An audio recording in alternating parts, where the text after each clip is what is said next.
my favorite Newfoundland writers is a man by the name of Ted Russell.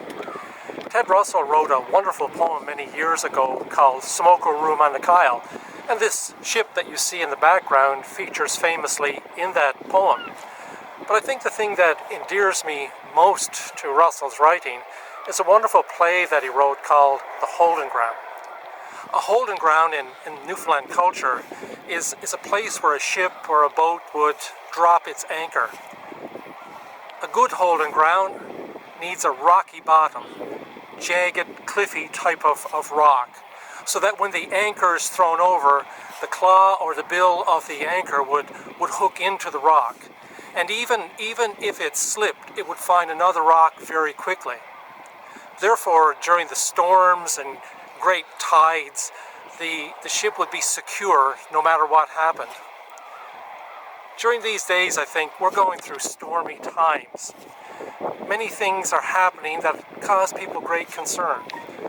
Over the past several days, I was just talking to someone who had been experiencing flu-like symptoms, and they were worried somehow that they had the coronavirus and they had to go for testing. I was chatting with someone else who struggles with mental health issues, and this whole idea about social distancing and being away from people was just so hard for them.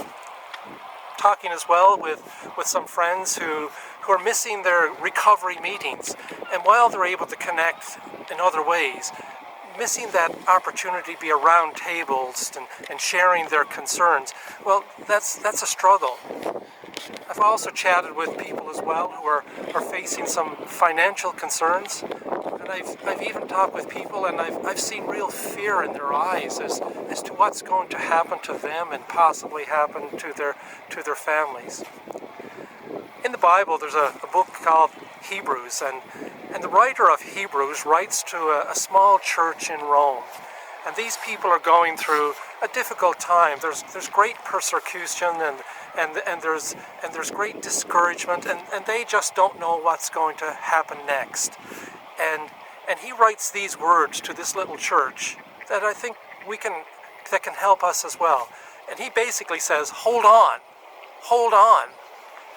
We have this hope, which is an anchor to the soul, which is firm and secure. That during these times we do have a hope, he's saying, and that hope is rooted and grounded in a holding ground that is Jesus Christ. That's where our hope is during these times, and that's where our faith can be put. In that little play, there are some wonderful teachings, and Russell highlights some of those to me, I believe, that during these times, during these challenging times, there's three things that can help us to find our way. And in that play, it's friends, it's family, and it's faith. We have family and friends that we can reach out to, that we can lean into, that we can draw strength from. But we also have this faith that is firm and grounded in a holding ground who is Jesus Christ. Remember the great hymn, we have an anchor that keeps the soul, steadfast and sure while the billows roll, fastened to a rock which cannot move, grounded firm and deep in the Savior's love. God, during these times we're so thankful for family, we're so thankful for friends, and we're so thankful for that firm holding ground who is Jesus Christ, who will hold firm during these difficult times. Be with us, be our help during these days. In Jesus' name we pray. Amen.